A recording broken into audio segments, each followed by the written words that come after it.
Amigos, bienvenidos a este nuevo episodio. Hoy vamos a conocer dos historias sumamente interesantes, una de ellas con un trasfondo bastante macabro y que estoy seguro que va a impresionar a más de uno de ustedes. Luego tendremos una segunda historia y al final un testimonio acompañado de un video filmado en una terapia intensiva de un hospital donde se ve algo que como mínimo llama la atención. Me gustaría que al final me dejen un comentario para saber qué opinan sobre todo lo que van a escuchar hoy. Mañana, día domingo, recuerden que vamos a tener un nuevo caso en mi canal ¿Quién fue? La semana pasada por un problema no pude subirlo, así que mañana los espero a las 7:30 de la tarde para disfrutarlo. Ahora sí, amigos, comenzamos con este nuevo relato paranormal. Bienvenidos.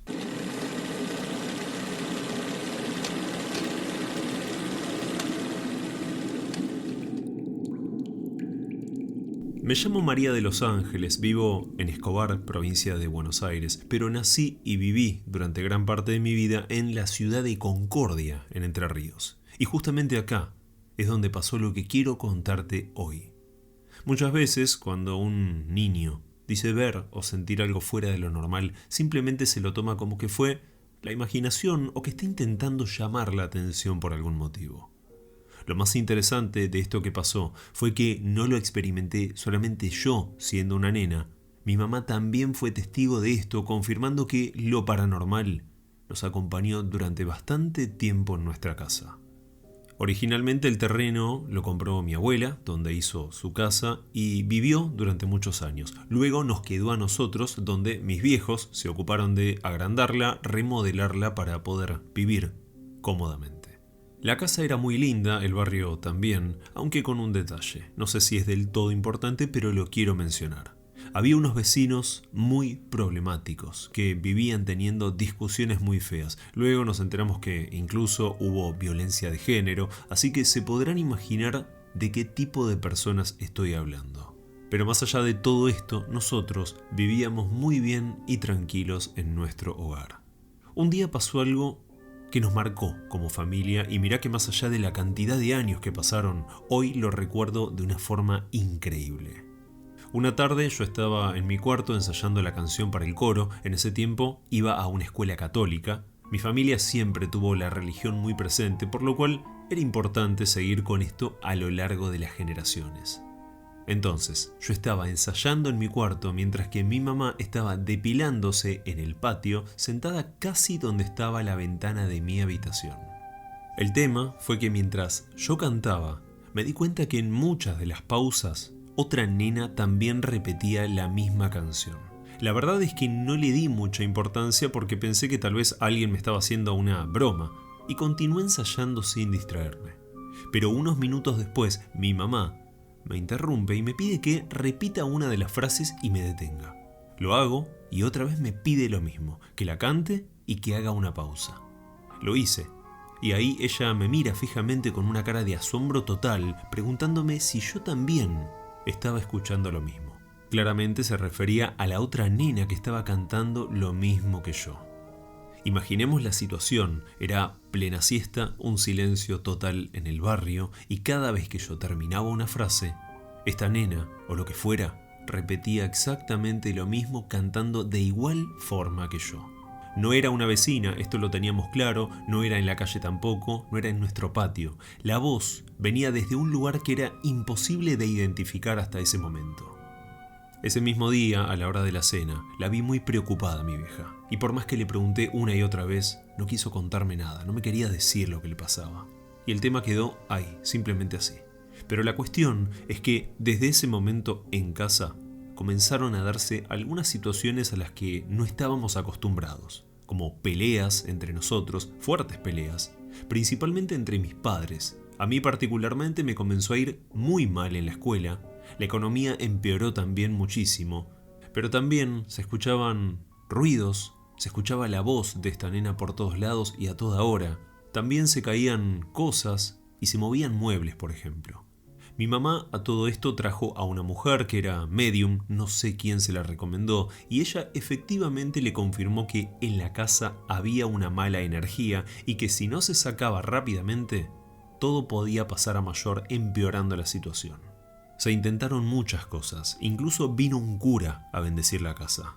pero así y todo nuestra vida seguía de mal en peor. Mi vieja incluso quería vender la propiedad, hasta ese punto habíamos llegado, para irnos obviamente de ahí definitivamente. Pero yo no terminaba de entender por qué nos teníamos que ir de esa casa y tampoco no entendía por qué pasaba todo lo que estaba pasando. Recién me enteré años más tarde cuando mi mamá me confesó algo que quizás era el origen de lo que nos estaba afectando como familia. Finalmente vendimos la casa y nos mudamos. Recién ahí me enteré de todo. Mi mamá me cuenta una serie de situaciones que son tan impresionantes como macabras y seguramente estaban ligadas a lo que vivimos. Me dijo que esa tarde cuando estaba ensayando pasó algo más. Yo me fui a la escuela y esta nena que cantaba seguía escuchándose continuamente. Es más, nuestro perro se había puesto tan nervioso que mi mamá no pudo sujetarlo y él fue quien marcó la zona desde donde venía esta voz. En el terreno de al lado hubo una casa que fue demolida y quedó terreno baldío prácticamente, con algún que otro escombro, pero principalmente había puro pastizal. Mi mamá entra al terreno, el perro iba adelante, y fue aterrador para ella encontrarse con una nena bastante chica, según ella tendría unos 7 años más o menos, aunque no pudo verle la cara porque estaba tapada con una planta. Sí, observó unos zapatitos negros y una pollera escocesa. Pero también lo que le causó terror fue el aspecto, que era extraño porque el cuerpo era pálido y se veía de una forma poco clara, como difusa, hasta que finalmente desapareció enfrente a sus ojos y mi mamá salió corriendo para casa. El perro, en cambio, se quedó ladrando enfurecido durante varios minutos más hasta que vuelve a la casa. El tema fue que mi mamá le contó esto a una vecina del barrio y ella le relató una historia que era totalmente desconocida para nosotros y para la mayoría de la gente del barrio, principalmente la gente nueva. En esa casa que habían demolido, la relación de los ocupantes fue absolutamente enfermiza, no solo por la violencia, sino porque el padre de esta familia abusaba de su hija mayor. Incluso quedó embarazada y ese bebé era una nena. Cuando nació fue ahogada en una palangana y enterrada justo en el fondo del terreno, curiosamente, donde mi mamá había visto a esa nena cantar. Jamás supimos, y no creo que lo sepamos nunca, si esta aparición era esta criatura o no. Lo real fue que desde el día en que la escuchamos, luego mi mamá la vio, obviamente, nuestra felicidad se vio opacada rápidamente en todo sentido, como si una oscuridad nos hubiese envuelto, hasta que nos fuimos de ahí finalmente y todo volvió a la normalidad.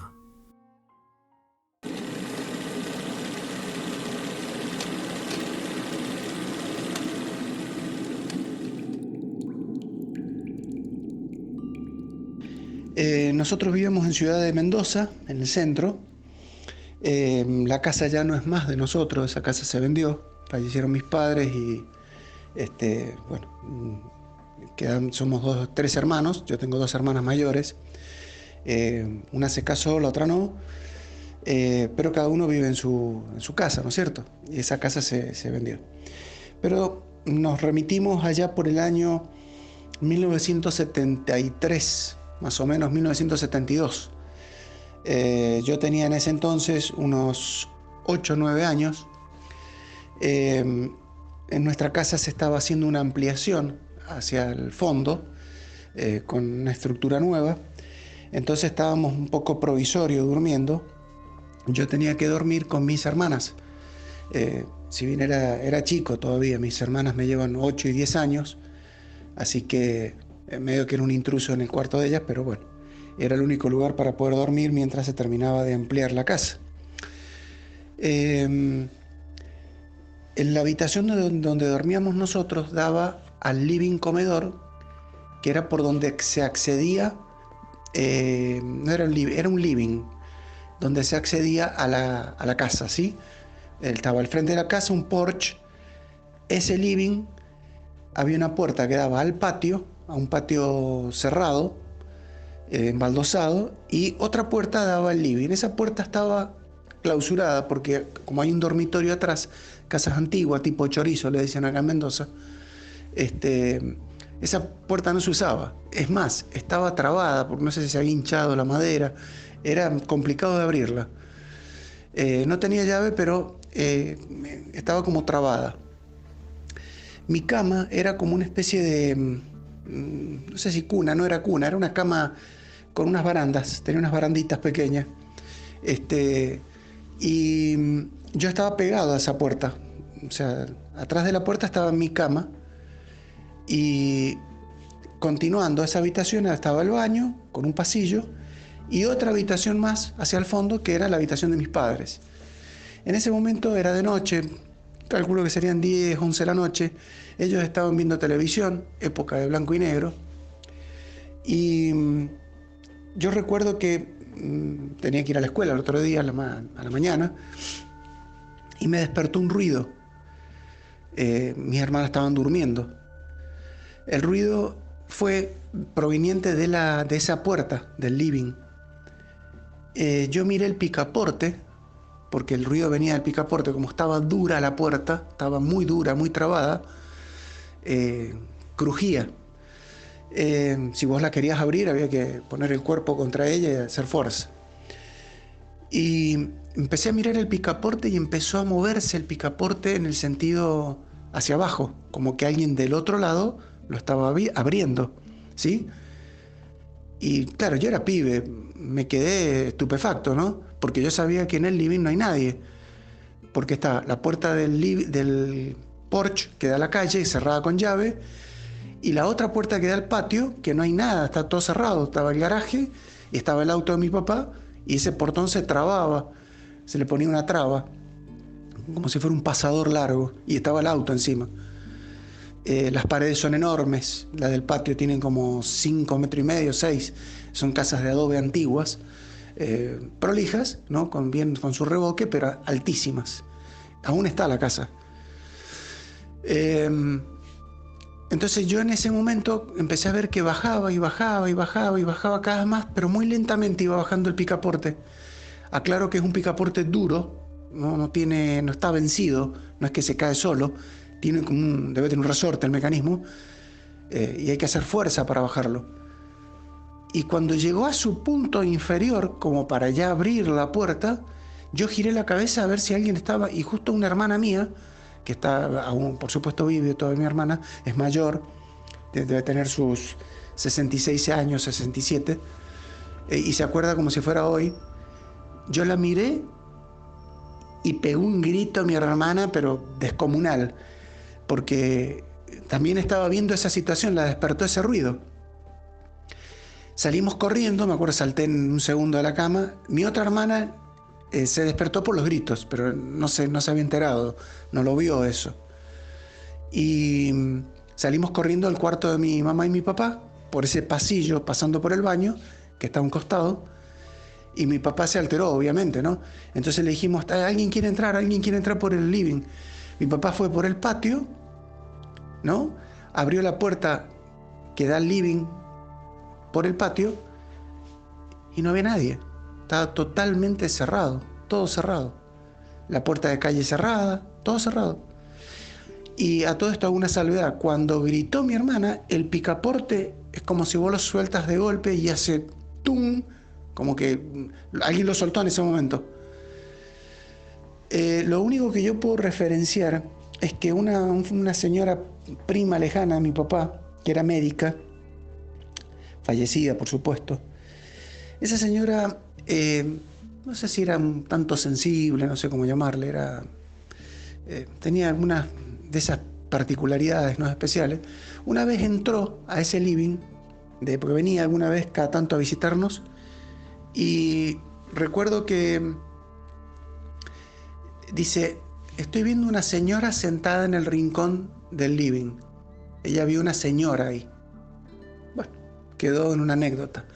Los vecinos al lado de casa, una familia de toda la vida, todavía sigue esa familia ahí, y la persona que voy a narrar ahora tiene 97, 98 años.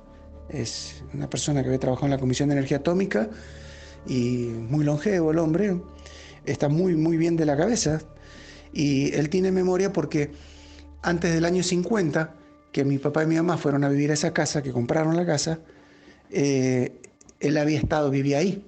ya vivía de soltero, así que tiene varios años antes que nosotros llegásemos.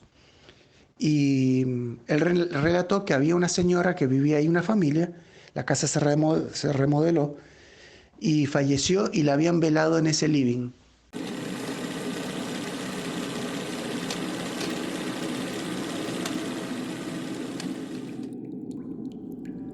Yo trabajo en un hospital donde hay 2 terapias intensivas de adultos.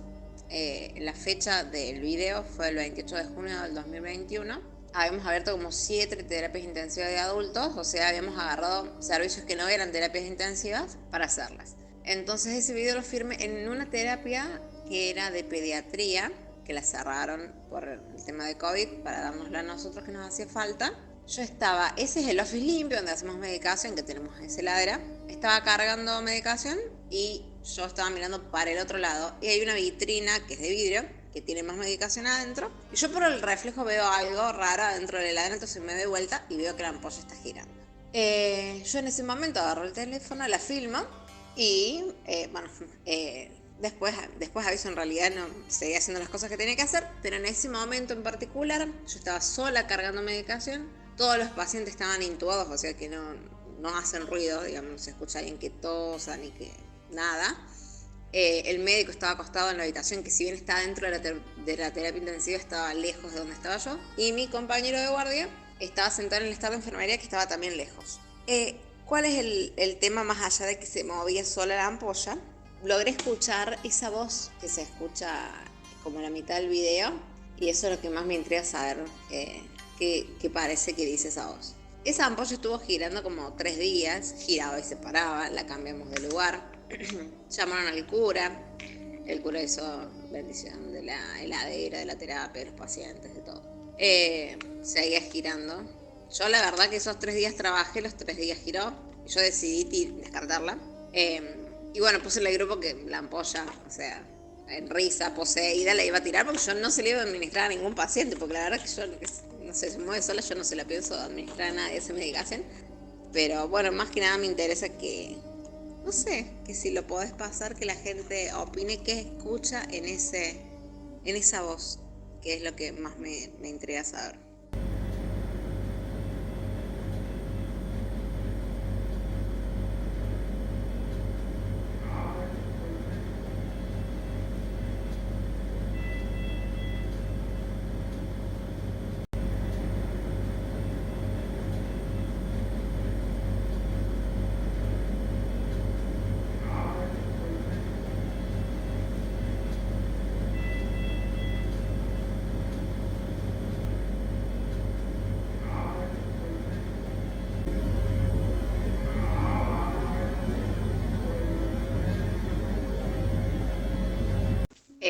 Detalle no menor que acabo de recordar, esa terapia era la terapia de pediatría. Y bueno, dicen mis compañeras que eran de esa terapia, que debajo de un ventilador mecánico, un respirador, como le quieras llamar, se veía un nene.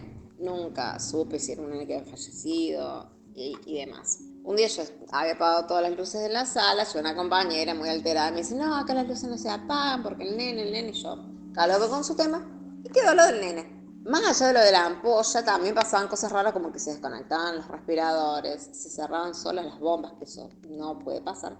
Entonces yo lo asocié con el nene y le puse un nombre para retarlo. Por un momento se me cruzó la idea de hacerle un globo para que jugara, pero yo digo, voy a ver el globo flotando por el medio de la sala y ahí sí que nadie va a querer trabajar conmigo. Así que bueno, yo le puse Joaquín a ese nene, la verdad que no sé, para retarlo porque teníamos pacientes muy graves y me podía llegar a matar a algún paciente desconectándomelo.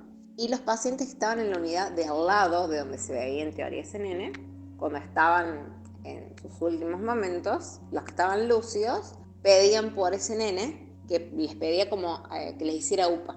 Eso es lo que refieren los pacientes, que existe la mejoría de la muerte, que vos decís, el paciente mejora repentinamente, puede hablar, saluda a la familia y el otro día fallece. Bueno, en esa instancia pedían por ese nene. Me acuerdo 2 casos particulares, una chica joven que nos decía pásame el nene y un señor un poquito más mayor.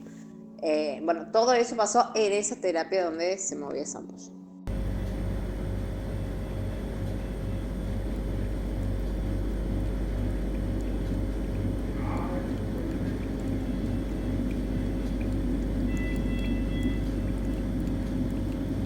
que no está poseída la terapia.